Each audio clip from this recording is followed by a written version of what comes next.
नमस्कार विद्यार्थी मित्रांनो, पीसीसी ट्युटोरियलमध्ये पुन्हा एकदा तुमचं स्वागत आहे. तर आजच्या लेक्चरमध्ये पहा, आपण जे प्रकाशाचे अपवर्तन आहे याचं हे तिसऱ्या क्रमांकाचं लेक्चर आहे. तर याच्यामध्ये आपण काय केले, प्रकाशाचे अपवर्तनांक काय ते पाठीमागच्या लेक्चरमध्ये पाहिलेले आहे. तर त्याचाच काहीसा भाग आपल्याला काय करायचं आहे, आजच्या लेक्चरमध्ये पाहायचा आहे.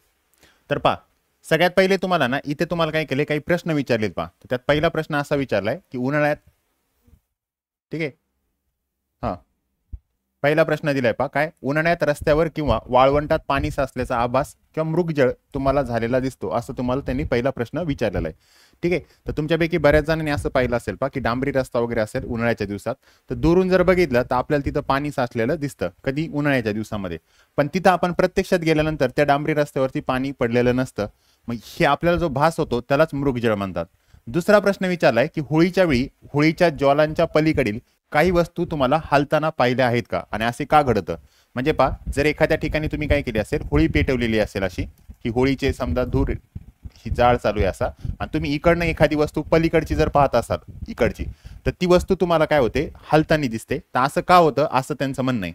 ठीक आहे, ह्या दोन्ही उदाहरणामध्ये तुम्हाला काय होतं असं ते तुम्हाला त्याची थोडक्यात माहिती दिलेली आहे.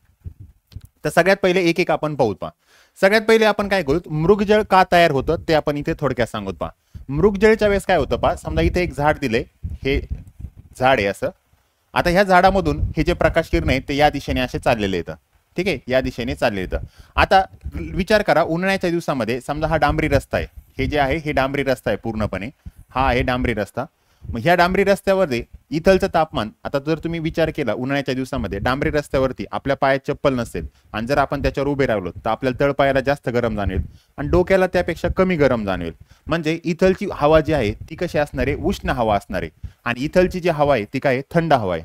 मग उष्ण हवा जिथं जास्त असेल याचा अर्थ हे तुम्हाला थोडे विरळ माध्यम असतील, आणि इथं थोडी थंड हवा आहे त्याच्यामुळे इथं कोणतं माध्यम असेल, घन माध्यम असेल. ठीक आहे, हवेचा जर विचार केला तर इथं हवा थोडी विरळ असेल आणि इथं काय असेल, घन असेल.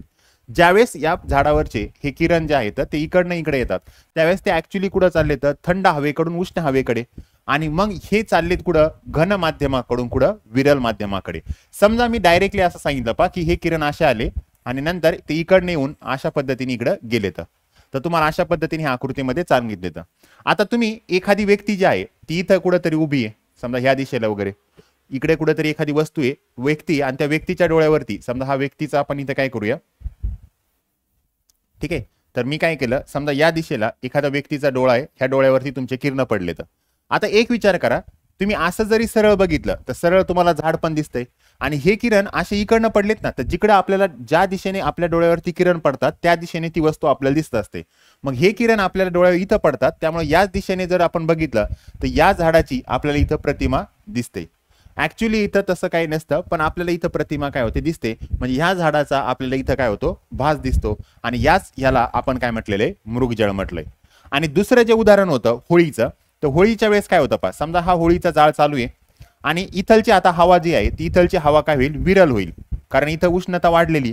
ज्यावेळेस एखाद्या ठिकाणी काय होत असतं, तापमान वाढत असतं, उष्णता वाढल्यानंतर काय होत असतं, विरल होत असतं. समजा पहा, तुम्ही बिकरमध्ये पाणी तापायला ठेवा, बिकरमध्ये काय केलं, पाणी तापायला ठेवलं. आता कालांतराने काय होईल, ह्या पाण्याची वाफ व्हायला लागेल. समजा या बिकरमध्ये काहीच पाणी राहिलं नाही, आता ह्या पाण्याची काय झाली, वाफ राहिली. वाफ एकमेकांपासून दूर गेली म्हणजे विरल झाली, म्हणजे याची घनता जास्त आहे आणि याची घनता काय कमी आहे. म्हणजे तापमानात वाढ केल्यामुळं, तापमान जर वाढलं तर त्या ठिकाणी घनता काय होत असते, कमी होत असते. ठीक आहे, तापमान वाढल्यामुळे घनता काय होईल, कमी होईल. मग तसंच या ठिकाणी हा जो जाळ चालू आहे याच्यावरची जी हवा आहे ती हवा कशी असेल, विरळ असेल. एखादा पाहणारी जी व्यक्ती आहे ती या दिशेला आहे, इथं हवा कशी आहे, थंड हवा आहे, इथं हवा कशी आहे, थंड आहे, आणि इकडं परत हवा कशी आहे, थंड हवा आहे, थंड हवा आहे इकडच्या साईडला पण. मग एक विचार करा, इथलची हवा विरल असल्यामुळं जे प्रकाश किरण, ह्या वस्तूचे प्रकाश किरण इथं जाताना, इथं माध्यम कोणतं आहे, विरल, आणि इकडं माध्यम कोणतं आहे, थंड, किंवा इथं माध्यम थोडंसं कोणतं आहे, घन आहे, आणि इकडं कसं आहे, विरल आहे. म्हणजे प्रकाश किरण वेगवेगळ्या माध्यमातून गेले, आणि ज्यावेळेस प्रकाश किरण वेगवेगळ्या माध्यमातून जातात त्यावेळेस त्याची दिशा बदलते. मग दिशा बदलल्यामुळं, ह्या प्रकाश किरणाची दिशा बदलल्यामुळं तुम्हाला वस्तूची पण दिशा बदलल्यासारखी जाणवेल. तर असं कशामुळे होतं, तर ह्या जाळाच्या वरती जे माध्यम आहे ते विरल होतं. कशामुळं, तर तापमानात वाढ झाल्यामुळं तिथलची हवा विरल होते, त्यामुळं ती वस्तू तुम्हाला काय होते, हलताना दिसते. मग याच प्रश्नाचं इथं उत्तर दिलंय पहा, काय की दाखवल्याप्रमाणे काय प्रकाश किरण त्या वस्तूच्या जमिनीत असलेल्या प्रतिमेकडे असलेले भासतात. पहा, प्रकाश किरण ऍक्च्युली वस्तूच्या असे येतात आणि ते असे वळतात आणि ते डोळ्यावरती जर पडलेले बघितले तर आपल्याला त्या किरणाच्या दिशेने ती वस्तू दिसत असते. आणि इथं काय दुसऱ्या उदाहरणात पहा, बदलत्या अपवर्तनामुळे प्रकाश किरणाच्या दिशेमुळे होळीच्या ज्वालापलीकडील वस्तूची स्थिती बदलते, म्हणजेच वस्तू हलतात. आणि याच्या अगोदर स्टार्टिंगला तुम्हाला हे दिलं होतं पहा त्यांनी इथं काय दोन्ही उदाहरणात रस्त्याजवळील किंवा वाळवंटाच्या पृष्ठभागावरील तसेच ज्वलनावरील हवा काय होत असते, गरम होते. त्यामुळं तिथं हवा काय होते, विरल होते व तिचा अपवर्तनांक काय होतो, कमी होतो. ज्यावेळेस हवा काय होत असते, विरल झाल्यानंतर अपवर्तनांक काय होत असतो, कमी होतो. आणि उंचीप्रमाणे विरलता कमी होत जाते व अपवर्तनांक काय होतो, वाढत जातो. जर उंचीप्रमाणे पहा विरलता जर कमी झाली तर त्या ठिकाणी तुम्हाला अपवर्तनांक काय होत जातो, वाढत जातो. कशानुसार, उंचीप्रमाणे विरलता कमी कमी होत जाते आणि अपवर्तनांक इथं तुम्हाला काय होतो, वाढत जातो. मग हे उंचीवरती अवलंबून आहे, ते तुम्हाला इथं सांगितलंय. पहा आता इथं जसं पहा, इथं जर तुम्ही विचार केला तर हवा जी आहे ती काय विरल आहे. मग हवा विरल जर असेल तर इथं अपवर्तनांक काय असेल, कमी असेल. मग इथं अपवर्तनांक काय झाला, समजा जो आहे तो कमी असेल. इथं हवा कशी आहे, थंड आहे. मग हवा जर थंड असेल तर इथं अपवर्तनांक जास्त असेल, कारण इथं घन माध्यम आहे. मग घन माध्यमाचा अपवर्तनांक काय असतो, जास्त असतो. मग उंचीप्रमाणे पहा, जसं उंची वाढत जाईल, ठीक आहे, असं गृहीत धरा, त्यानुसार तुम्हाला काय होतंय, अपवर्तनांक मध्ये काय होतोय, बदल होतोय. मग हेच तुम्हाला या ठिकाणी सांगितलेलं आहे. आता पुढचं उदाहरण पहा. पुढच्या उदाहरणामध्ये तुम्हाला ताऱ्यांची आभासी स्थिती काय आहे असं तुम्हाला प्रश्नात विचारले. तर तुम्हाला हे सगळं समजून सांगण्याच्या अगोदर पहिले मी तुम्हाला एक छोटासा पॉईंट सांगतो, त्याच्यावरून तुम्हाला इथून पुढच्या सगळ्या प्रश्नांची उत्तरं मिळतील. तर पहा, समजा विचार करा, समजा ही आपली पृथ्वी आहे, ठीक आहे, ही आहे पृथ्वी आणि या ठिकाणी तुम्हाला सूर्य आहे. मग पहा, या ठिकाणी जो आहे तो सूर्य मी लहान दाखवतो, पण समजा गृहीत धरा हा सूर्य आहे. आता एक विचार करा, पृथ्वीवरती पूर्णपणे पाणी आहे. जसं पृथ्वीपासून तुम्ही दूर जातात, म्हणजे पहा जसं पृथ्वीपासून दूर जातात, इकडच्या साईडला धरा किंवा इकडच्या साईडला धरा, ठीक आहे, जसं तुम्ही पृथ्वीपासून दूर जातात म्हणजे इकडं, तर ऍक्च्युली तुम्ही कोणाच्या जवळ चाललात, सूर्याच्या जवळ चाललात. तुम्ही सूर्याच्या कुठं चाललात, जवळ. सूर्याच्या कुठं चाललेल्या आहेत, जवळ चाललेले आहेत, ठीक आहे. इथं सूर्य दाखवला, हा सूर्य असाच पृथ्वीभोवती फिरतो. मग तो सूर्य कधी इकडे पण येणारच, इकडच्या दिशेला पण येणारच आहे, आणि तो सूर्य तुम्हाला इकडच्या दिशेला पण दिसेल असा, ठीक आहे. मग आता एक विचार करा, जसं उंची वाढत चालली तसं पहा आपण कुठं जातो, सूर्याच्या जवळ जातो. जसं उंची वाढती तसं सूर्याच्या जवळ जातो. म्हणजे तसं तापमानामध्ये काय होत जाते, वाढ होते. मग तापमानात वाढ जर झाली, तापमानात वाढ झाली कशामुळं, उंचीमध्ये वाढ झाल्यामुळं. उंचीमध्ये काय झाली, वाढ झाली. आणि उंचीमध्ये वाढ झाल्यामुळे तापमानात वाढ होईल, म्हणजे त्या ठिकाणची जी हवा आहे ती हवा कशी होणार आहे, विरल होणार आहे. हवा कशी होईल, विरल. आणि जर हवा विरल झाली तर अपवर्तनांक जो आहे तो काय होणार आहे, कमी होणार आहे. अपवर्तनांक कमी होणार आहे. आणि तेच तुम्हाला आता याच्या पाठीमागच्या पॉईंट मध्ये आपण इथं पाहिलं होतं, ठीक आहे. इथं तुम्हाला दिलं होतं की उंचीनुसार काय होते, इथं दिलं होतं, सॉरी, ठीक आहे, इथं दिलं होतं उंचीप्रमाणे विरलता कमी होत जाते आणि अपवर्तनांक काय होतो, वाढत जातो वगैरे, अशा पद्धतीने तुम्हाला वाक्य तिथं दिलेलं होतं, ठीक आहे. एक मिनिट, हा, इथं अपवर्तनांक जो आहे तो कमी होईल, ठीक आहे, तिथं हे झालंय. हा, तापमानामध्ये इथं काय होणार आहे, वाढ होणार आहे. कधी, उंचीमध्ये विरलता आल्यानंतर. आता एक विचार करा, समजा पृथ्वीच्या जवळ जे आहे पहा, बाष्प खूप जास्त असेल, पाणी जर जास्त असेल, त्यामुळे इथं पाण्याचं बाष्प जास्त असेल, ठीक आहे. पृथ्वीच्या भोवती हे सगळं पाण्याचं बाष्प आहे, ढग वगैरे आपण असं सगळे धरू शकतो. आणि जसं तुम्ही पृथ्वीपासून दूर जातात, म्हणजे कुठं जातात, सूर्याच्या जवळ जातात, तसं हे जे बाष्प आहे हे अजून विरल होत जाईल. मग अजून कशामुळे, कारण इकडे तापमान कसं आहे, जास्त आहे. मग इकडे तापमान जास्त असल्यामुळं इकडे हवा जी आहे ती कशी असेल, विरल असेल. आणि इकडे जी हवा आहे ती थोडीशी कशी असेल, समजा घन आहे, ठीक आहे, एकमेकांच्या जवळ आहे.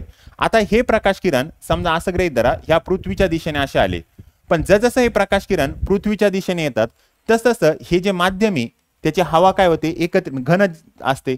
घन असल्यामुळे इकडे असल्यामुळं इथं अपवर्तनांक कसा आहे, जास्त आहे. इथं जो अपवर्तनांक आहे तो कसा आहे, जास्त आहे. इथं अपवर्तनांक आहे, जास्त आहे. मग अपवर्तनांक जास्त असल्यामुळं हे जे प्रकाश किरण आहेत त्याचा वेग काय होत जाणार, कमी होणार. मग हे प्रकाश किरण सरळ असे न जाता ह्याचा वेग कमी कमी होत जातो आणि हे प्रकाश किरण अशा पद्धतीने इथं पृथ्वीवर येतात. म्हणजे पहा, जे प्रकाश किरण सूर्यापासून निघाले होते ते तुम्हाला जवळ येताना त्यांचा वेग काय होऊन जातो, कमी कमी होत जातो. आणि या ठिकाणी समजा आपण असं गृहीत धरू, इथे एक माणूस उभा आहे, ठीक आहे, इथे एक माणूस आहे आणि त्या माणसाच्या डोळ्यावरती हे प्रकाश किरण पडलेले तिथं. मग आता ह्या डोळ्यावरती त्याला या दिशेने किरण जर पडले असतील तर तुम्ही ह्या दिशेला असं मी इथं लिहिलं तर ही जो सूर्य इथं आहे तो त्या सूर्याची दिशा तुम्हाला इकडच्या साईडला दिसेल. म्हणजे पहा, सूर्य उगवण्याच्या अगोदर जर विचार केला तर सूर्याचे किरण असे येतात पण ते वळतात अशा पद्धतीने आणि डोळ्यावर पडताना असे पडतात, त्यामुळे तुम्हाला दिसताना सूर्य कुठे दिसतो, इथं दिसतो. म्हणजे सूर्याची खरी जी जागा आहे ती ही आहे, पण आपल्याला सूर्य इथं असल्यासारखा भास होतो. तर हे कशामुळे झालं, तर हे झालं प्रकाशाच्या अपवर्तनामुळे. तर पहा, सूर्य उगण्याच्या अगोदरच पहिला दिसतो कारण सूर्य इथं आहे पण तरी तो दिसतो, तर जवळजवळ आपल्याला 2 मिनिटं अगोदर दिसत असतो. तसंच पहा, सूर्य मावळल्यावरती पण सेम तसंच होईल. सूर्य मावळल्यावरती काय होणार आहे, प्रकाश किरण पहा असे येतील, जसं माध्यम येईल तसंच याचा वेग कमीच होत जाईल. मग वेग कमी झाल्यामुळे हे प्रकाश किरण अशा पद्धतीने इथं वळाले. मग याच दिशेला तुम्हाला सूर्य असल्यासारखा भास होईल. म्हणजे जरी सूर्य मावळला तरी तो तुम्हाला 2 मिनिटं जास्त वेळ दिसेल. म्हणजे इथं पण तुम्हाला तो कितीच्या वेळ जास्त दिसतो, 2 मिनिटं. आणि उगवताना पण 2 मिनिटं काय होतो, अगोदर दिसतो. म्हणजे आपण असं सांगू शकतो की सूर्य आपल्याला सरासरी 4 मिनिटं जास्त वेळ दिसतो. कधी, उगवण्याच्या अगोदर पहिले, आणि मावळताना पण तो जास्त वेळ 2 मिनिटं दिसतो. तर हेच सगळं तुम्हाला या ठिकाणी समजून सांगायचंय. तर पहा, त्यांनी काय सांगितलंय, ताऱ्यांची आभासी स्थिती. आता सूर्य पण समजा तारा धरा, तर सूर्य इथं आहे पण तो दिसायला कुठे दिसतो, इथं दिसतो. कशामुळं, कारण सूर्य आणि पृथ्वी यांच्यामधलं जे माध्यम आहे त्यांचा अपवर्तनांक काय होतोय, बदलतोय. मग तेच तुम्हाला इथं सांगायचंय. पहा, तारे स्वयंचलित प्रकाशित असतात हे तर आपल्याला माहिती आहे. सूर्यप्रकाश नसल्याने ते रात्री आपल्याला दिसतात. समजा तारे आपल्यापासून खूप जास्त दूर अंतरावर येतं आणि ते एक बिंदुरूप स्रोत आहेत असल्याचे जाणवतात. वातावरणातील, आता इथं पहा, वातावरणातील हवेचा अपवर्तनांक जमीकडे येताना वाढत जातो. ते तुम्हाला आत्ताच मी इथं सांगितलं होतं. पहा, अपवर्तनांक जो आहे तो इथं कसा आहे, जास्त आहे, आणि इथं अपवर्तनांक कसा आहे, कमी आहे. मग जसं तुम्ही जमिनीकडे येतात तसं अपवर्तनांक मध्ये काय होत असते, वाढ होत असते. मग अपवर्तनांक मध्ये काय होते, वाढ होते. तर हे वाक्य महत्वाचं आहे. ठीक आहे, कारण हवेची घनता काय होते, वाढत जाते. तर तुम्हाला आत्ताच मी इथं सांगितलं होतं काय, की इथं जी हवेची घनता होती ती जास्त होती कारण पाण्याचं बाष्प इथं एकमेकांच्या जवळ असेल, पण सूर्याचं तापमान जास्त असल्यामुळे ते बाष्प अजून काय होईल, विरल होईल. त्यामुळे इथं घनता काय आहे, जास्त आहे. ठीक आहे, वातावरणापासून तारका प्रकाशाचे अपवर्तन होताना तारका प्रकाश स्तंभीकडे झुकल्यामुळे आकृती 6 मध्ये दाखवलंय. तर तुम्हाला जी पुस्तकामध्ये जी आकृती आहे ही जी मी तुम्हाला सांगितलंय तेच तुम्हाला या ठिकाणी इथं आकृती दिलेली. म्हणजे पहा, ताऱ्याची वास्तव स्थिती ही आहे, पण जसं ताऱ्याची ही किरण इथं जातात, पृथ्वीकडे गेल्यानंतर इथं झुकलेले दिसतात असे. आणि जर तुम्ही इथून जर वस्तू बघितली तर त्या अशी इकडे झुकलेले दिसतात. म्हणजे ह्या दिशेने तुम्हाला त्या ताऱ्याची स्थिती काय होते, जाणवते. तसंच इथं तुम्हाला दाखवलंय पहा, जसं तुम्ही खाली येतात पृथ्वीकडे तसं तुमचा अपवर्तनांक काय होत असतो, वाढत असतो. म्हणजे पहा, पृथ्वीच्या दिशेने तुम्ही इकडे जर गेला तर अपवर्तनांक वाढ होते. वाढ झाल्यामुळे ह्याचा वेग काय होत जातो, कमी कमी होत जातो. मग हेच तुम्हाला या ठिकाणी त्यांनी सांगितलं आहे. ठीक आहे, आता इथं दिलंय पहा त्यांनी काय, ताऱ्याची आभासी स्थिती स्थिर नसून किंचितशी बदलत राहते. मग ताऱ्याची स्थिती कशामुळे बदलत राहते, तर तुम्हाला इथं आकृतीमध्ये दाखवलेलं आहे काय, जर तारा जो आहे तो तुम्हाला इथं असतो पण त्याची आभासी स्थिती इथं आहे. कारण का, हे किरण पण पहा इथं आल्यानंतर थोडे झुकलेले दिसतात. त्यामुळे तारा जो आहे तो इथंच्या ऐवजी आपल्याला तो इथं दिसतो. कशामुळे, प्रकाशाचे अपवर्तन होते.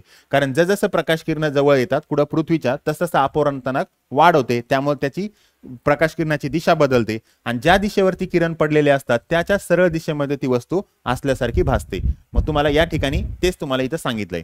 ठीक आहे, हवेची सतत होणारी हालचाल म्हणजेच घनता आणि तापमानातील बदलामुळे स्थिर नसते. हवेमध्ये घनता काय होते, तापमान सारखं नसतं, दिवसा वेगळं असतं, रात्री वेगळं असतं. त्यामुळे त्याची घनता बदलते आणि अपवर्तनांक बदलेल. त्यामुळे एखाद्या भागेतील हवेचा अपवर्तनांक सतत बदलत राहतो. मग तापमानात बदल झाले तर हवेचा अपवर्तनांक बदलला. ठीक आहे, अशा प्रकारे अपवर्तनांक होणाऱ्या बदलामुळे ताऱ्याची आभासी स्थिती प्रखरता सतत बदलत असते. त्यामुळे ते लुकलुकताना दिसतात. मग आता तापमानात जसा बदल होईल तसा अपवर्तनांक बदलणार आणि अपवर्तनांक बदलला तशी ताऱ्याची स्थिती बदलणार. म्हणजे भास आपल्याला जो होतोय त्याची आभासी स्थिती बदलणार आणि मग ते सतत बदलत राहिल्यामुळे तापमानामध्ये बदल होत असल्यामुळे तुम्हाला तारे काय होतात, लुकलुकल्यासारखे दिसतात. हे त्या प्रश्नाचं उत्तर आहे. त्याच्या पुढे पहा, सूर्योदय होणे म्हणजे, आता हे तुम्हाला आता सांगितलंय, सूर्य क्षितिजाच्या वर असणे असे आपण म्हणतो. परंतु जसं तुम्हाला इथं आकृतीमध्ये सांगितलेलं आहे, मी आता तुम्हाला इथं सांगितलं, दाखवलं होतं पहा, सूर्य इथं असतो पण तो आपल्याला इथं दिसतो. तसं मावळताना इथं असतो पण तो इथं दिसतो. म्हणजे हे जे होतं याला पण आपण काय म्हटलंय, प्रकाशाचे अपवर्तन असं म्हटलेलं आहे. ठीक आहे, तर इथं दिले पहा, सूर्योदय होतो म्हणजे स्थितिजाच्या वर येणे असे आपण म्हणतो. मग इथं आकृतीमध्ये दाखवल्याप्रमाणे पहा, सूर्य स्थितिजाच्या थोड्या खाली असताना त्यापासून येणाऱ्या प्रकाशाचे किरण पृथ्वीच्या वायुमंडळात येताना अपवर्तन झाल्यामुळे प्रकाश वक्र मार्गाने आपल्यापर्यंत येतो. म्हणजे हे जे प्रकाश किरण आहेत ही पृथ्वी आहे आणि हे सूर्यकिरण येतं. समजा इथं सूर्य तर हे किरण इथे येताना अशा पद्धतीने वळतात आणि मग तुम्हाला या दिशेला तो सूर्य काय होतो दिसतो. यामुळे आपल्याला सूर्य क्षितिजाच्या येण्यापूर्वीच दिसू लागतो. पहा क्षितिजात म्हणजे इकडं आपल्याला पहा ह्या सरळ रेषेत इथे येण्यासाठी इथं आल्यानंतर सूर्य आपल्याला उगवला दिसतो, पण इथं सूर्य असला तरी तो आपल्याला इथं दिसतोय. ते कशामुळे दिसला? कारण इथं जसं प्रकाश किरण इकडे येत आहेत पृथ्वीच्या जवळ अपवर्तनांक काय होते वाढ होते आणि हे सूर्यकिरण आपल्याला अशा पद्धतीने या दिशेत दिसतात. तसेच असेच तुम्हाला काय होतं सूर्यास्ताच्या वेळेस पण घडते. तर तुम्हाला सांगितलं की सूर्य समजा मावळल्यानंतर क्षितिजाच्या खाली असा क्षितिज म्हणजे ही लाईन आणि या ठिकाणी प्रकाश किरण अशा पद्धतीने येतात असे झुकतात आणि मग समजा सूर्य तुम्हाला या दिशेला जाणवतो. मग याला पण आपण काय म्हणतो काही काळ आपल्याला तो दिसतो. आणि मी तुम्हाला काय सांगितलं तो किती वेळ दिसत असतो? सर्वसाधारणपणे 2 मिनिटं अगोदर दिसतो आपल्याला सूर्य आणि सर्वसाधारणपणे इकडे 2 मिनिटं तुम्हाला तो दिसत असतो. ठीक आहे, हे आपण आकृती आता आपण ऑलरेडी सांगितलेली आहे. त्याच्या पुढे काय दिलंय पहा, ग्रह आपल्याला लुकलुकलाने दिसत नाहीत. पहा जसं तारे येतं तसे आपल्याला ग्रह पण दिसतात, पण ग्रह आपल्याला लुकलुकलेले दिसत नाहीत. तर त्याचं कारण काय माहिती का? पहिली गोष्ट, पृथ्वीपासून जे ग्रह असतात समजा एखादा कोणताही तुम्ही ग्रह घेतला, मंगळ ग्रह कोणताही घ्या एखादा, तर ग्रह जो आहे तो एक तर पृथ्वीपासून काय असतो जवळ असतो. मग जवळ असल्यामुळं हे जे वेगवेगळे बिंदू आहेत समजा इथं आपण असे वेगवेगळे बिंदू घ्या तर हे सगळे बिंदू तुम्हाला एकत्रितपणे जाणवतात. जरी याच्या काही भागातली उजेड जास्त झाला, समजा इथलच्या भागातला उजेड काय झाला जास्त झाला आणि इथलच्या भागातला कमी झाला, इथलच्या भागातला समजा तुम्हाला जास्त दिसतोय इकडच्या भागात कमी दिसतोय, पण सरासरी जर बघितलं तर हे आपल्याला पूर्णपणे एकत्रित दिसतात. त्यामुळे सरासरी हा जास्त आणि कमी मिळून तुम्हाला एकच बिंदू दिसतो. त्यामुळं तुम्हाला हे ग्रह जे आहेत ते लुकलुकलेले दिसत नाहीत. मग तेच तुम्हाला इथं दिलंय पहा. त्याचे कारण काय दिले? ग्रह जे आहेत ते आपल्यापासून काय येतं ताऱ्यांच्या तुलनेत जवळ येतं. एक तर यांचं अंतर कमी आणि ताऱ्या समजा ताऱ्यांचं अंतर काय जास्त आहे. त्यानंतर पहा त्यामुळे ते एक बिंदू स्रोत नसून बिंदू स्रोतांचा समूह दिसतात. म्हणजे आता होतं काय पहा, तारे एकमेकांपासून वेगवेगळे असल्यामुळे ते वेगवेगळे बिंदू टाईपमध्ये दिसतात, वेगवेगळे बिंदू आहेत असं वाटतं. पण ग्रहाच्या बाबतीत ते एक सगळ्या बिंदूचा एकत्र स्रोत दिसतो आपल्याला. वातावरणातील बदलत्या स्थितीमुळे यातील काही बिंदू अधिक तेजस्वी तर काही कमी तेजस्वी होतात. समजा यातले काही बिंदू तुम्हाला जास्त तेजस्वी दिसले, काही तुम्हाला कमी दिसले, ठीक आहे, त्यांचे स्थानही बदलते पण त्यांची एकूण सरासरी प्रखरता स्थिर राहते. मग सरासरी जर पाहायला गेलं इथलचा जास्त उजेड आणि इथलचा कमी, तर आपल्याला डोळ्यांनी दिसताना जास्त आणि कमी ह्या दोघांची सरासरी मिळून आपल्याला काय होतो उजेड दिसतो. तसेच त्यांचे सरासरी स्थानही स्थिर राहते म्हणून ते लुकलुकत नाही. तर ह्या ग्रह आणि कोणता पृथ्वी यांच्यामधलं जे अंतर आहे सरासरी अंतर ते पण स्थिर राहतं, मग अंतरही बदलत नाही, त्याच्यामुळे तुम्हाला ग्रह लुकलुकताना दिसत नाही. पहा सरासरी उजेड प्रकाश कसा दिसतो ते पहा. समजा एका घरामध्ये तुम्ही काय केलंय एक 5 वॅटचा बल्ब लावलाय आणि एक 0 बल्ब लावलाय असं गृहीत धरा. ते ठीक आहे, त्याचं काहीतरी 2 वॅट वगैरे आहे. तर याचा उजेड तुम्हाला घरामध्ये पडलेला आहे, तर याचा उजेड काहीतरी जास्त आहे, याचा काही कमी. मग सरासरी आपल्याला त्या रूम मध्ये जेवढा उजेड दिसतो तो झाला ह्या दोघांचा आपला सरासरी उजेड. मग तसं काही बिंदूपाशी तुम्हाला प्रकाश जास्त जाणवतो, काही ठिकाणी कमी, पण सरासरी जर आपल्याला जो ह्या दोन्ही उजेडाचा येईल तो सरासरी वेग आपल्याला पृथ्वीवरती जाणवेल. ठीक आहे, आता त्यापुढे पहा. त्यापुढे दिले तुम्हाला प्रकाशाचे अपस्करण. प्रकाशाचे अपस्करण म्हणजे काय पहा, ज्यावेळेस सूर्यप्रकाश एखाद्या ह्याच्यामधून, ह्याला प्रिझम आपण म्हणतो, तर त्याच्यामधून जातो त्यावेळेस होतं काय पहा. आपण ह्याच्या पाठीमागच्या लेक्चरमध्येच पाहिलेलं आहे पहा की प्रकाशाचा अपवर्तनांक जो असतो तो वेगवेगळ्या कलरसाठी वेगवेगळा असतो. कारण का, प्रकाश किरण जे आहेत ठीक आहे, म्हणजे जसं आपण इथं कलर घेतला पहा, तांबडा कलर असेल आणि जांभळा कलर असेल, तर प्रत्येकाचा वेग जो आहे तो वेगवेगळ्या माध्यमात वेगवेगळा असतो. मग आता या ठिकाणी काय होतं पहा, सूर्यप्रकाश समजा इथं गेलेत, ठीक आहे, आता इथून गेल्यानंतर काय होतात, इथं आपल्याला पहा इथं माध्यम बदलले, माध्यम बदलल्यामुळे इकडे येईल. सूर्यप्रकाशामध्ये हे 7 कलर असतात. ठीक आहे, सूर्यप्रकाशामध्ये हे 7 कलर असतात. इथं तुम्हाला दिले तांबडा, नारंगी, पिवळा, हिरवा, निळा, पारवा, जांभळा असे 7 कलर येतात, किंवा red, orange, yellow, green, blue, Indigo आणि व्हायलेट असे 7 कलर येतात. आता होतं काय पहा, आपल्याला माहिती आहे प्रकाश किरण ज्यावेळेस एका माध्यमातून दुसऱ्या माध्यमात जातात त्यावेळेस ते ओरिजिनल जी पहिली दिशा असते तिच्यापासून ते दिशा बदलतात. आता होतं काय पहा, प्रकाश किरण सातही स्टार्टिंगला पहा, प्रकाश किरण ज्यावेळेस हवेमध्ये होते त्यावेळेस हे जे 7 कलर होते कोणते, red, orange, yellow, green, blue, Indigo, violet, तर हे 7ही कलर एकाच दिशेने एकाच वेगाने जात होतात. आणि ह्या सगळ्यांचा वेग किती होता समजा 3 × 10⁸ मीटर पर सेकंद कुठं हवेमध्ये. त्यामुळे सगळे सोबत असल्यामुळं तुम्हाला हे एकत्रित दिसतात. पण ज्यावेळेस ते समजा याच्यामधून गेले आतमध्ये, काचेमधून समजा इथे आतमध्ये गेल्यानंतर ह्याचा प्रत्येकाचा वेग काय होतो, वेगवेगळा होतो. म्हणजे पहा समजा विचार करा, तुम्हाला red, orange, yellow, green, blue, Indigo, violet हे एका रस्त्यावरती अशा पद्धतीने एकसारख्या वेगाने चाललेत. तर एकसारख्या वेगाने चालले तर हे सगळे सोबतच जातील. ठीक आहे, मग हे सगळे काय झाले सोबत जातील. ठीक आहे, कधी जर एकसारख्या वेगाने असतील तर हे सगळे सोबत असतील. पण जर समजा एका विशिष्ट गावानंतर किंवा एक विशिष्ट पॉईंट नंतर काय झालं, रेडचा वेग जास्त झाला. मग रेडचा वेग जास्त असल्यावर रेड आहे, ऑरेंजचा वेग त्यापेक्षा कमी, येलोचा त्यापेक्षा कमी, ग्रीनचा अजून कमी, ब्ल्यूचा अजून कमी, इंडिगोचा अजून कमी, व्हायलेटचा अजून कमी. मग वेगवेगळा वेग असल्यावर ते वेगवेगळे होऊन जातील. मग तसंच माध्यमात गेल्यानंतर म्हणजे हव्या ह्या माध्यमातून या माध्यमात गेल्यानंतर त्यांचा प्रत्येकाचा वेग काय होतो, वेगवेगळा असतो. मग त्याच्यामध्ये जो तांबडा कलर आहे म्हणजे रेड कलर आहे त्याचा वेग जास्त असतो. मग वेग जास्त असल्यामुळे तो तुम्हाला जास्त सरळ गेलेला दिसेल. आणि जांभळ्या कलरचा वेग कमी असतो सगळ्यात, म्हणून तो तुम्हाला खाली झुकलेला दिसतो. मग आता पहा, सूर्यप्रकाशामध्ये हे 7 कलर होते, हे 7ही कलर नंतर गेल्यानंतर काय झाले, वेगळे झाले. यालाच म्हणतात प्रकाशाचे आपसकरण. म्हणजे पहा, पदार्थ माध्यमात प्रकाशाचे आपल्या घटक रंगात पृथक्करण होण्याच्या प्रक्रियेस प्रकाशाचे आपसकरण असे म्हणतात. म्हणजे पहा, प्रकाशकरण किती कलर पासून बनलेलं आहे, 7 कलर पासून. आणि ज्यावेळेस ते या माध्यमात गेले त्यावेळेस ते 7ही कलर काय झाले, वेगवेगळे झाले.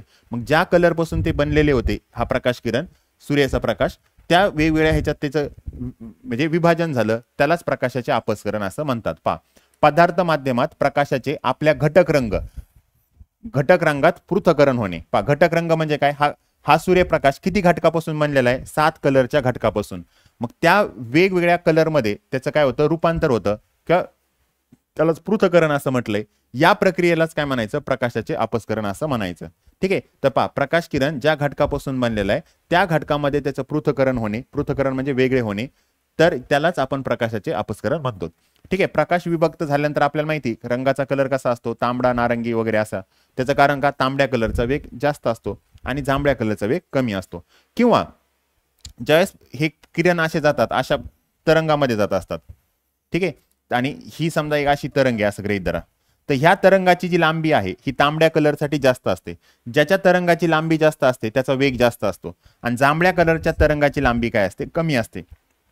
तर सर्वसाधारणपणे ही जी लांबी असते ती तुम्हाला 700 नॅनोमीटर दिले. 700 नॅनो म्हणजे 10⁻⁹ असते आणि हे मीटरमध्ये. ठीक आहे. तर आपल्याला तांबड्या किरणाची तरंगाची लांबी अधिक असते आणि ती किती असते, 700 नॅनोमीटर च्या जवळ असते. आणि जांभळ्या कलरच्या जवळजवळ कमी 400 नॅनोमीटर किंवा त्यापेक्षा थोडी कमी असते, या रेंजमध्ये असते. तर एवढं तुम्हाला किमती लक्षात ठेवण्याच्या ऐवजी तुम्ही एवढं लक्षात घ्या, तांबड्या कलरची लांबी जी आहे ती जास्त आहे आणि जांभळ्या कलरची लांबी काय, कमी. कशाची, तरंगाची. कारण ज्यावेळेस प्रकाश किरण जातात त्यावेळेस ते अशा तरंगामध्ये गेलेले असतात. आपल्याला जरी ते सरळ गेलेले दिसले पण ऍक्च्युली हे जाताना कसे असतात, तरंगाच्या ह्याच्यामध्ये जात असतात. मग हे जे तरंग आहे याची लांबी तांबड्या कलरसाठी जास्त आहे आणि जांभळ्या कलरसाठी कमी आहे. त्यामुळे तांबड्या कलरसाठी वेग पण काय राहील, जास्त राहील. आता पहा, निर्वातात पोकळीत सर्व वारंवारतेचा प्रकाशाचा लहरीचा वेग सारखाच असतो. मी तुम्हाला आत्ताच सांगितलं होतं, पहा, निर्वात होतं त्यावेळेस 7ही कलर जेवढे होते त्यांचा वेग सारखा होता. पण ते ज्यावेळेस माध्यमात गेले त्यावेळेस त्यांचा वेग प्रत्येकाचा भिन्न झाला. त्यामुळे ते सगळे काय झाले, वेगवेगळे झाले. मग तसंच तुम्हाला इथं दिलेलं आहे, पहा.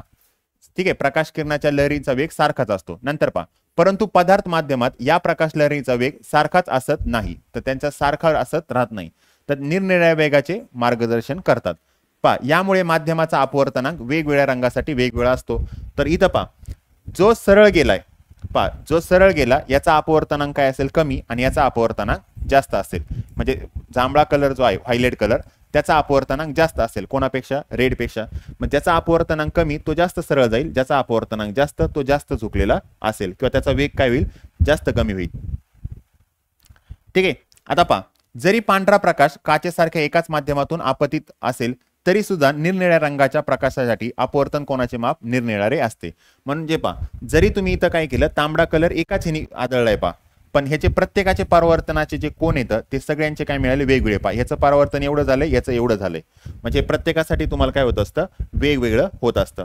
त्याच्या पुढे काय दिलंय, पहा, म्हणून सूर्यापासून येणाऱ्या पांढऱ्या प्रकाश सुद्धा जेव्हा हवेमधून कोणत्याही अपवर्तनाच्या माध्यमात आपतन करतो तेव्हा तो 7 रंगाच्या वर्णपंक्तीमध्ये निर्माण होतो. म्हणजे पहा, सूर्याचे किरण जे आहेत, जे इंद्रधनुष्य वगैरे आपल्याला पाहायला मिळतो, तर त्या ठिकाणी तुम्हाला काय होतं, जरी त्याचा एक कलर दिसत असेल पण विचलन वेगवेगळे झाल्यानंतर तुम्हाला 7 कलर तुम्हाला काय पाहायला मिळतात. ते पण आपण पुढे पाहणार येतं.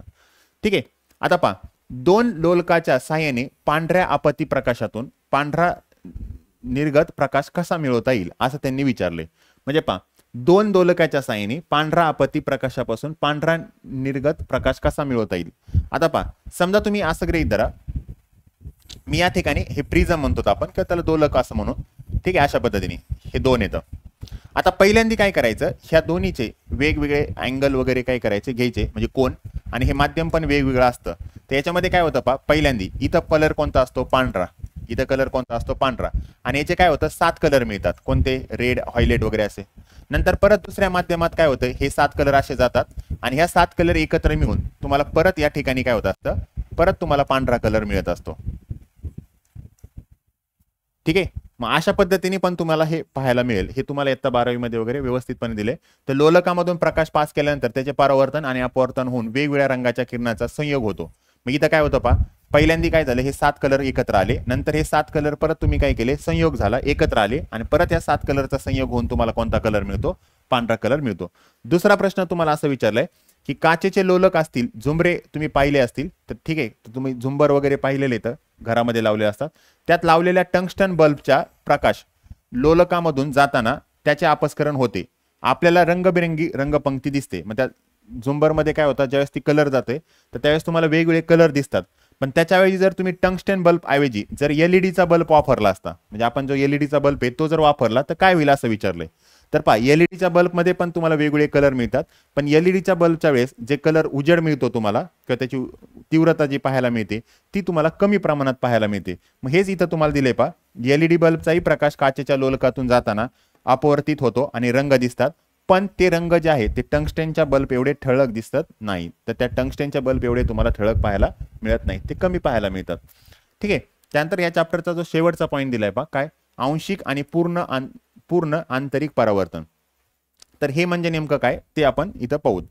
आता समजा एक विचार करा, तुम्ही इथं काय केलंय, एक बल्ब घेतलाय आणि इथं पूर्णपणे काय घेतलंय आपण, पाणी घेतलंय ह्या आकृतीमध्ये. आता हे किरण जे आहे, इथलच्या बल्बाचे जे किरण आहेत हे कुठं चाललेत पाण्यामधून कुठं चाललेत, हवेमध्ये चाललेत. तर आपण पाठीमागं ऑलरेडी पाहिलेलं आहे ज्यावेळेस प्रकाश किरण हवेमधून कुठं गेले, काचेत गेले, ठीक आहे, त्यावेळेस ते स्तंभिकाकडे येतात. आणि जर समजा काचेमधून हवेत जात असतील तर ते स्तंभिकेपासून कुठं जातात, दूर जातात. मग आता इथं मी काय केलंय, पाणी घेतलंय आणि या ठिकाणी हवा घेतलेली. आता समजा एक प्रकाश किरण सरळ गेले, मग आता जे स्तंभिकेवरती असतात असे सरळ, त्याचे विचलन होत नाही. मग हे प्रकाश किरण डायरेक्ट सरळ पुढं निघून गेले. आता दुसरी एक किरण या दिशेने गेलेत, ही झाली आपली स्तंभिका. तर याच्यामध्ये काय झालं काही अंशामध्ये जे आहे ते परावर्तन झालं आणि काही जे आहेत इकडं अपवर्तन झालं. एक परावर्तित झाले आणि काहीचं काय झालं, अपवर्तन झालं. आता इथलचा जो कोन आहे, इथलचा आपत्ती कोण झाला आणि हा जो झालाय तो आपला ठीक आहे अपवर्तन कोण झाला. मग आता मला सांगा, इथे काही अंशी, इथं काय दिलंय, आंशिक आणि पूर्ण आंतरिक. आंशिक म्हणजे काय काही भागामध्ये, ठीक आहे, आता हेच पुढे गेलंय पुढं पण तसंच मी या ठिकाणी पण काय केलं हे ही स्तंभिका होती, प्रकाश किरण असे चालले होते तर ते सरळ असे जाणार होते. पण माध्यम बदलल्यामुळे त्याची दिशा बदलणार आहे. मग आता ज्यावेळेस घन माध्यमातून विरल माध्यमात प्रकाश किरण जातात त्या स्तंभिकेपासून कुठं जातात, दूर. मग आता जर इथं ही नसती, माध्यम बदललं नसतं तर हे किरण असे सरळ जायला पाहिजे होते. पण मग ते स्तंभिकेपासून काय झाले, दूर गेले. मग ह्या सरळ असे न जाता स्तंभिकेपासून दूर गेले, म्हणून ते आपल्याला इथं गेलेले दिसतात. तसेच हे किरण आपण इथं घेतले तर हे सरळ असे गेले असते, पण हे पण स्तंभिकेपासून दूर गेले. मग काही अंशी काय झाले, याचं परावर्तन झालं, काही भाग जो आहे तो पलीकडे रे गेले आणि काही परत आले. तर ठीक आहे, मग आता इथं इथं तुम्हाला काही अपवर्तन झाले, काही ह्याचं भागाचं ही जेवढी तुम्हाला लाईट इथं पडत होती, प्रकाश पडत होता, त्याचं काहीचं अपवर्तन झाले आणि काही परत भाग आलाय. मग त्याला आंशिक परावर्तन म्हणतो. मग आता इथं तुम्हाला काय दिलेलं आहे, आंशिक परावर्तन म्हणजे नेमकं काय. तर आंशिक परावर्तन कधी होतं, ज्यावेळेस प्रकाश किरण इथं पडतात त्यावेळेस तुम्हाला जर अपवर्तन पण पाहायला मिळत असेल आणि परावर्तन पण पाहायला मिळत असेल तर काही जी लाईट आहे तिचा प्रकाश म्हणजे काही जो प्रकाश आहे त्याचा काही भाग कुठे येतो, परावर्तित होतो आणि काही काय होत असतो, अपवर्तित. आता मी इथलची कंडिशन पाहतो इथं काय झालंय हे प्रकाश किरण जे आहेत ते अजून दूर गेले. मग इथलच्या भागात काय झालं, ते इथं डायरेक्ट लंब आले म्हणजे ह्या अशा पद्धतीने स्तंभिकेला काय झाले, लंब. मग इथलचा जो कोन आलाय तो तुम्हाला किती आलाय, 90 डिग्री आला. आणि इथं तुम्हाला जो त्याचा काय आपत्ती कोन होता तो आय वगैरे असेल. ज्यावेळेस हा लंब आला त्यावेळेस त्याला क्रांती कोन असं म्हणतात. ज्यावेळेस ह्या जो कोन असतो ह्याला आपण काय म्हणतो, क्रांती कोन असं म्हणतो. ते तुम्हाला पुढे दिलेलं आहे. त्याच्या पुढच्या वेळेस काय झालं हे प्रकाश किरण इथं पडले. आता तुम्ही स्टार्टिंग पासून जर बघितलं तर इथं तुम्हाला हा जो कोन होता कोणता, अपवर्तनाचा कोन तो 0 होता, हा तुम्हाला वाढलेला दिसला, इथं अजून वाढला, इथं अजून वाढून किती झाला 90 झाला. आता नंतर पहा हा अजून इकडे येईल, म्हणजे हे जे किरण आहेत ते डायरेक्टली तुम्हाला इकडच्याच माध्यमात आले, मग तुम्हाला इकडे तुम्हाला काही दिसलं नाही, म्हणजे दुसऱ्या माध्यमामध्ये तुम्हाला अपवर्तनच पाहायला मिळालं नाही, म्हणजे अपवर्तनांक तुम्हाला काहीच पाहायला मिळालं नाही. मग पूर्णच्या पूर्ण ही जेवढी लाईट येत होती ती सगळीच्या सगळी काय झाली परावर्तित झाली. आणि याच्या अगोदरच्या भागामध्ये कसं होतं पहा, याच्या अगोदरचा जर भाग बघितला तर तिथं काय होत होतं, प्रकाश किरण इथे येत होते, काही पुढे जात होते आणि काही परत येत होते. मग सगळीच्या सगळी जी प्रकाश किरण येतं ते सगळेच्या सगळे इकडे आले का, नाही, पूर्ण नाही आल्यामुळे त्याला आपल्याला काय म्हणायचंय, आंशिक परावर्तन म्हणायचंय. आणि जर प्रकाश किरण इथं पडल्यानंतर पूर्णपणे जर परत त्याच माध्यमात येत असतील तर त्याला आपल्याला काय म्हणायचंय, पूर्ण आंतरिक परावर्तन असं म्हणायचंय. मग आता पूर्ण आंतरिक परावर्तन कधी होतं, ज्यावेळेस पहा आपल्याला पहा, आता मला एक सांगा, इथलचा जो कोन आहे याच्यापेक्षा हा कोन मोठा दिसतोय, याच्यापेक्षा हा कोन मोठा दिसतोय आणि इथं याच्यापेक्षा हा कोन मोठा दिसतोय. मग पहा ह्या जो कोन आहे त्याला आपण क्रांती कोन म्हटलंय. मग या ठिकाणी हा जो कोन आहे इथलचा तो याच्यापेक्षा काय असला पाहिजे, जास्त असला पाहिजे. पहा याच्यापेक्षा हा कोन काय जास्त आहे, त्याच वेळेस तुम्हाला पूर्ण आंतरिक परावर्तन होतं.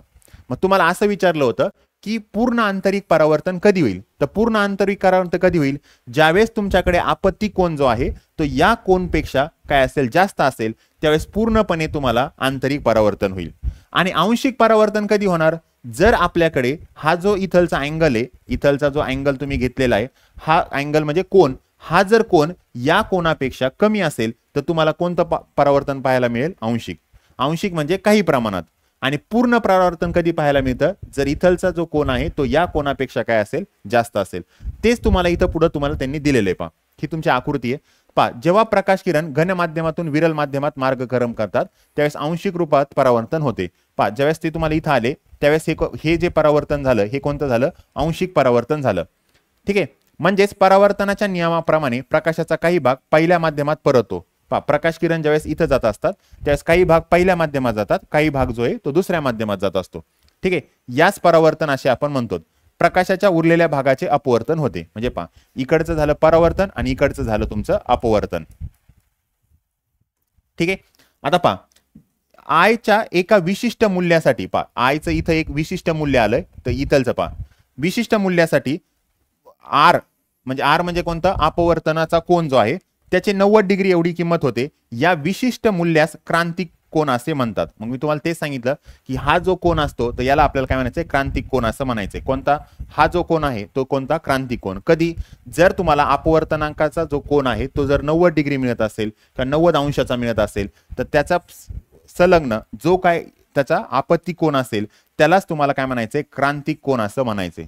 मग आता मला सांगा, जर प्रकाश किरण क्रांतिक कोनापेक्षा कमी ह्याने आपत्तीत होत असतील तर तुम्हाला आंशिक परावर्तन पाहायला मिळतं. आणि जर प्रकाश किरण क्रांतिक कोनपेक्षा जास्त आपत्ती कोनाने जर त्याच्यावरती पडत असतील तर त्या ठिकाणी तुम्हाला पूर्ण आंतरिक परावर्तन पाहायला मिळतं. म्हणजे पहा त्यापेक्षा अधिक आपत्ती कोन, पहा इथल याच्या पुढे जर तुम्ही पाहिलं तर इथलचा जो कोन आहे तर या क्रांतिक कोनपेक्षा काय जास्त पाहायला मिळतोय. मग पहा त्यापेक्षा अधिक आपत्ती कोन असलेल्या किरणासाठी आर चे मूल्य 90 पेक्षा अधिक होते. मग आता पहा इथं 90 होते, पहा इथं तुम्हाला 90 पेक्षा कमी पाहायला मिळालं, इथं 90 पाहायला मिळालं आणि त्यापेक्षा जास्त, म्हणजे प्रकाश किरण कुठं आले, पूर्णपणे पहिल्या माध्यमात. म्हणजे ती किरणे घन माध्यमात परत येतात, अशा स्थितीत प्रकाशाचे परावर्तन होते. या प्रक्रियेस पूर्ण परावर्तन म्हटले जाते. आता इथं प्रकाश किरण दुसऱ्या माध्यमात काहीच गेले नाहीत, सगळेच्या सगळे त्याच माध्यमात आले, मग पूर्ण त्याच्यात आले, म्हणून ह्याला आपण काय म्हणतो, पूर्ण आंतरिक परावर्तन असं म्हणतो. म्हणजे पहा जर प्रकाश किरण हे क्रांतिक कोनपेक्षा कमी कोनाने जर आपत्तीत होत असतील तर तुम्हाला आंशिक परावर्तन पाहायला मिळतं आणि आंशिक परावर्तन पाहायला मिळतं. आणि जर प्रकाश किरण हे क्रांतिक कोनपेक्षा जास्त ह्याने आपत्तीत होत असतील तर त्यावेळेस तुम्हाला पूर्ण आंतरिक परावर्तन पाहायला मिळतं. तर अशा पद्धतीने ही कन्सेप्ट तुम्हाला समजून घ्यायची होती. त्याच्या पुढे शेवटचा जो पॉईंट दिलाय पहा, इंद्रधनुष्याची निर्मिती. तर इंद्रधनुष्य कसा निर्मिती होतं ते पहा. प्रकाश किरण इथं पडलेले येतं, समजा हा सूर्याची किरण येतं आणि तुम्ही इथं कुठंतरी उभा येतं असं गृहीत धरा आणि इकडं पाऊस पडत आहे. म्हणजे समजा आपण असं गृहीत धरू की तुम्ही सूर्य मावळतीच्या दिशेला आहे, म्हणजे सूर्य इकडे मावळतोय, ही पूर्व दिशा आहे इकडच्या साईडला, आणि सूर्य जो होता तो इकडे पाठीमागच्या साईडला होता पश्चिमेला. तुम्ही इथं उभं येतं. आता होतं काय पहा, प्रकाशाची किरण इथं येतात, त्यानंतर पहा इथं 7 कलरमध्ये त्यांचं विभाजन होतं. ठीक आहे, त्याला प्रकाशाचे अपस्करण असं म्हटलेलं आहे आपण. आणि नंतर पहा हे किरण अशा पद्धतीने त्याची दिशा पण बदलतात. ठीक आहे, दिशा पण बदलतात. परत हे किरण परत इकडे येतात म्हणजे परावर्तित होतात. ठीक आहे, इथं पण परावर्तित होतात. आणि इथं काय होतं, अपवर्तन पण होतं. अपवर्तन होणे म्हणजे काय, प्रकाश किरण एका माध्यमातून दुसऱ्या माध्यमात जाताना त्यांची दिशा काय होते, बदलते. मग हे एका माध्यमातून दुसऱ्या माध्यमात गेले म्हणून त्याला आपण काय म्हटलं, अपवर्तन. परत आले त्याला परावर्तन. हे 7 कलर पाहायला मिळाले म्हणजे त्यालाच आपण काय म्हणू शकतो, समजा अपस्करण. म्हणजे पहा इंद्रधनुष्य प्रकाशाचे अपस्करण. पहिल्यांदा पहा ही पांढरा समजा प्रकाश किरण होता, त्याचे किती कलर मिळाले, 7. ठीक आहे, प्रकाशाचे काय झाले, अपस्करण झाले, अपवर्तन झाले. अपवर्तन म्हणजे काय, ह्यांच्या दिशा बदलल्या. पहा हे इकडे आले, ह्याची दिशा इकडे आली, ह्याला आपण काय म्हटलं, अपवर्तन म्हटलं.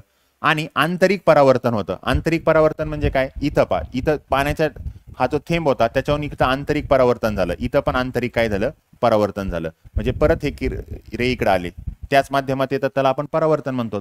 या तिन्ही घटनाचा एकत्रित परिणाम आहे. तर इंद्रधनुष्यामध्ये काय होत असतं, पहिले 7 कलर मिळाले म्हणजे काय झालं, अपस्करण झालं. त्याच्यानंतर इथं परत हे वेगवेगळ्या दिशेला ते वळतात पण ना, मग त्याला आपण काय म्हणलं, अपवर्तन म्हणलं. आणि आंतरिक परावर्तन पाहायला मिळतं, तर ह्यालाच आपण इंद्रधनुष्य म्हणतो. ठीक आहे, जेव्हा वातावरणातील पाण्याचा लहान थेंबामध्ये प्रकाश किरण प्रवेश करतो तेव्हा पाण्याचे थेंब सूर्यप्रकाशाचे अपवर्तन आणि अपस्करण घडून आणतात. ठीक आहे, तर या पाण्याच्या थेंबावरती काय होतं, सूर्यप्रकाशाचं अपस्करण पण होतं आणि अपवर्तन पण होतं. नंतर थेंबाच्या आतमध्ये आंतरिक परावर्तन पाहायला मिळते. हा जो थेंब आहे त्याच्या आतमध्ये तुम्हाला काय होतं, आंतरिक परावर्तन पाहायला मिळतं. आणि त्यामुळे तुम्हाला शेवटी थेंबाबाहेर येताना परत इथं पहा, इथं थेंबाबाहेर होताना परत अपवर्तन झालं. आणि ह्या डोळ्यावरती, इथं माणसाच्या डोळ्यावरती ज्यावेळेस हे रे पडतात त्यावेळेस तुम्हाला त्या दिशेला म्हणजे त्या पाण्याच्या ड्रॉपच्या साईडला तुम्हाला काय होतं, इंद्रधनुष्य पाहायला मिळतो. तर अशा पद्धतीने तुम्हाला हा जो चॅप्टर आहे तो या ठिकाणी संपलेला आहे. संपलेला म्हणजे थेरी संपलेली आहे. तर पुढच्या एका लेक्चरमध्ये आपण याचे काय करू, जेवढे काही उदाहरण सॉल्व्ह करून दिलेले आहेत किंवा त्याचे एक्सरसाइजमध्ये दिलेत ते आपण काय करूया, पुढच्या लेक्चरमध्ये पाहूया. Okay, good bye.